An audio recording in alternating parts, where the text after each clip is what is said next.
How to train your mind to stay positive in any situation, Tony Robbins motivation. Let me ask you something. Have you ever sat alone quietly and felt like your mind just wouldn't stop? Thought after thought, fear after fear, doubt after doubt. And no matter how much you try to stay positive, something inside keeps pulling you back. If you have ever felt that way, then this is for you. Because today, we're not just talking about motivation. We're talking about transformation. We're talking about training your mind so deeply, so powerfully, that no matter what life throws at you, you don't break. You evolve. Let me tell you something most people won't tell you. Positivity is not natural. Yes, you heard that right. Your mind is not designed to make you happy. It's designed to protect you. And to protect you, it focuses on danger, on problems, on what could go wrong. That's why negative thoughts come faster.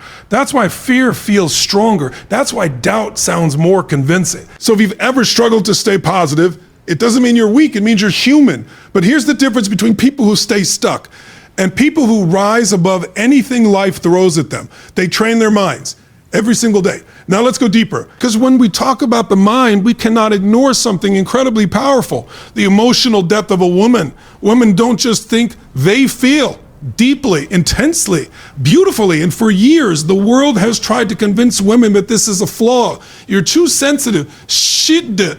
You think too much. You feel too much. But what if I told you that everything they told you to suppress is actually your greatest strength? Your emotional depth allows you to understand what others can't. It allows you to connect at a level most people never reach. It allows you to sense energy, intention, truth, even when no one says a word. That is not weakness. That is awareness.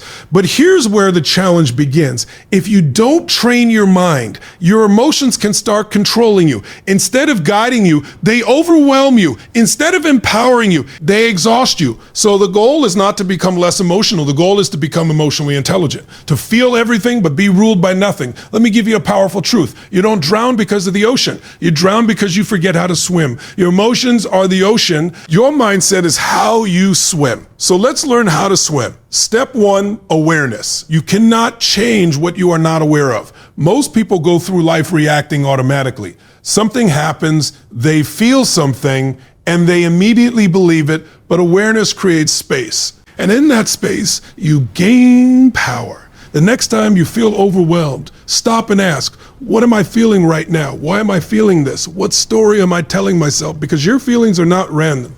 They are responses to your thoughts. Your feelings are not random. They are responses to your thoughts. Change the thought and you begin to change the feeling. Step two, reframing. This is where your power starts to grow.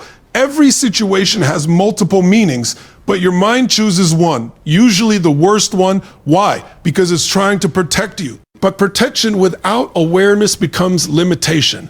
So instead of asking, why is this happening to me? Ask, how is this serving me? What can I learn from this? How can this make me stronger? At first, it will feel unnatural, but with practice, it becomes your default. And here's a powerful line. You are not stuck because of your situation. You are stuck because of your interpretation of it. Now let's talk about feminine energy, because this is something the world has misunderstood for far too long. Feminine energy is not loud. It doesn't need to dominate. It doesn't need to prove itself. It flows, it adapts, it transforms. It is the energy of creation, the energy of creation, the energy of intuition, the energy of quiet strength. Think about it. The woman can walk into a room and change the entire atmosphere without saying a word. That's power.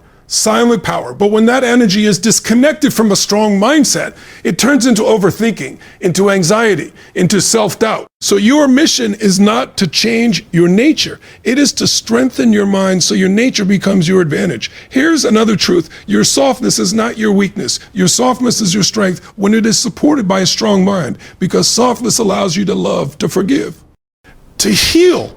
But your mindset ensures you don't lose yourself while doing it. Now let's talk about society and the pressure it places on women. You're expected to be strong, but not intimidating. Soft, but not intimidating. Soft, but not weak. Independent, but still needed. And when you don't fit into these expectations, you are questioned, judged, misunderstood. But listen carefully. You were not created to meet expectations. You were created to express your truth, and your truth is powerful.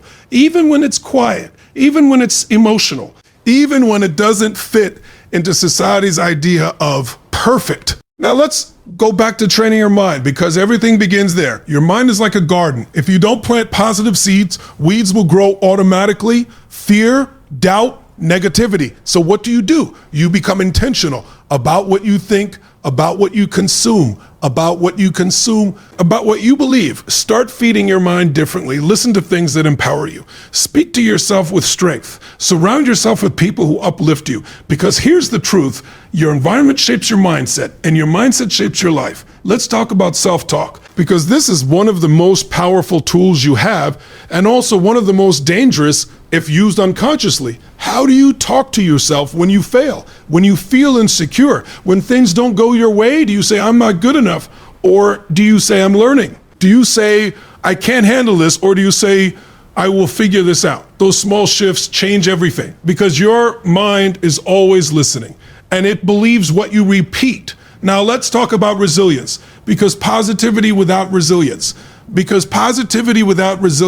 doesn't last. Resilience is the ability to feel pain and keep going, to face challenges and not lose yourself, to break and rebuild stronger. And let me tell you something powerful. Women are naturally resilient, not because life is easy for them, but because they have learned to carry so much silently the emotional weight, the expectations, the responsibilities, the sacrifices, and still they rise. That is strength. That is power. But imagine what happens when that natural resilience is combined with a trained mind. You become unstoppable, because now you don't just endure life, you lead it. Let's go deeper. There will be moments in your life where everything feels like it's falling apart, where nothing makes sense, where you feel lost. And in those moments, your mind will try to convince you that this is the end, but it's not. It's a transition. Sometimes things fall apart, so better things can come together. Sometimes you lose people, so you can find yourself. Sometimes you feel broken, so you can rebuild stronger. Here's a powerful line. Your lowest moments often create your strongest version. So don't fear those moments. Grow through them. Now let's talk about control, because many people try to stay positive by controlling everything around them, but that doesn't work. You cannot control everything that happens, but you can control your thoughts, your focus, your response, and that is enough. Focus on what you can control, and you will feel powerful. Focus on what you can't, and you will feel helpless. It's that simple. Now, I want you to imagine something, a version of you who doesn't panic when things go wrong, who doesn't overthink every situation, who doesn't doubt her worth, a version of you who trusts herself, who believes in her strength, who stays grounded no matter what. That version of you already exists inside you right now. You just need to train your mind to access her every single day through your thoughts, through your habits, through your choices. Because transformation doesn't happen overnight. It happens in small, consistent moments. The way you respond to stress, the way you talk to yourself, the way you choose your focus, those moments shape your identity, and identity shapes your destiny. So decide, who do you want to become? Because once you decide, you start acting differently, thinking differently, living differently, and slowly your entire life changes. Let me leave you with this, and I want you to really feel this. You are not too emotional. You are deeply aware. You are not weak. You are powerful in ways the world cannot measure. You are not broken. You are becoming. Every challenge you face is shaping you. Every emotion you feel is teaching you. Every struggle you go through is strengthening you. So don't run from your journey. Own it. Train your mind. Honor your emotions. Embrace your strength. And walk through life with this belief: no matter what happens, I will rise. Say it again. I will rise. Because the woman who learns to control her mind doesn't just survive difficult situations, she transforms them. She becomes the calm in chaos, the strength in pain, the light in darkness, and that woman is you. This is your power. This is your truth. This is your moment. Rise.